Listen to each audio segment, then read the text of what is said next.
Praise the Lord. യെഹെസ്കേൽ പ്രവാചകന്റെ പുസ്തകം 35 അധ്യായം 1 മുതൽ 15 വരെയുള്ള തിരുവചനങ്ങൾ. യഹോവയുടെ അരുളപ്പാട് എനിക്കുണ്ടായത് എന്തെന്നാൽ, മനുഷ്യപുത്ര, നീ സേയീർ പർവ്വതത്തിനു നേരെ മുഖം തിരിച്ച് അതിനെക്കുറിച്ച് പ്രവചിച്ച് അതിനോട് പറയേണ്ടത്, യഹോവയായ കർത്താവ് ഇപ്രകാരം അരുളി ചെയ്യുന്നു: സേയീർ പർവ്വതമേ, ഞാൻ നിനക്ക് വിരോധമായിരിക്കുന്നു.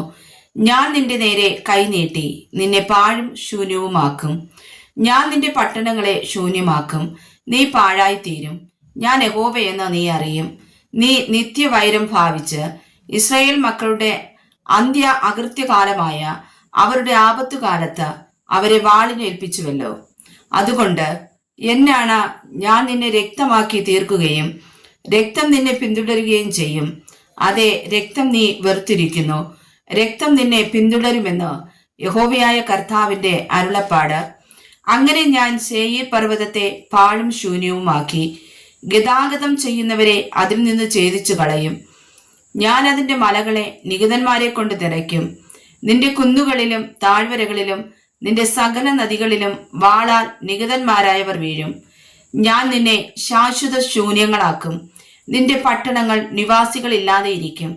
ഞാൻ യഹോവയെന്ന് നിങ്ങൾ അറിയും. യഹോവ അവിടെ ഉണ്ടായിരിക്കെ ഈ ജാതി രണ്ടും ഈ ദേശം രണ്ടും എനിക്കുള്ളവയാകും.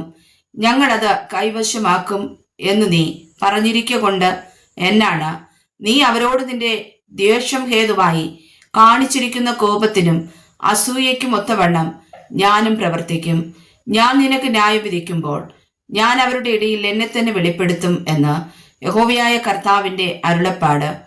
ഇസ്രായേൽ പർവ്വതങ്ങൾ ശൂന്യമായിരിക്കുന്നു, അവ നിങ്ങൾക്ക് ഇരയായി നൽകപ്പെട്ടിരിക്കുന്നു എന്നിങ്ങനെ അവയെക്കുറിച്ച് നീ പറഞ്ഞിരിക്കുന്ന ദൂഷണങ്ങളെ ഒക്കെയും യഹോവയായ ഞാൻ കേട്ടിരിക്കുന്നു എന്ന് നീ അറിയും.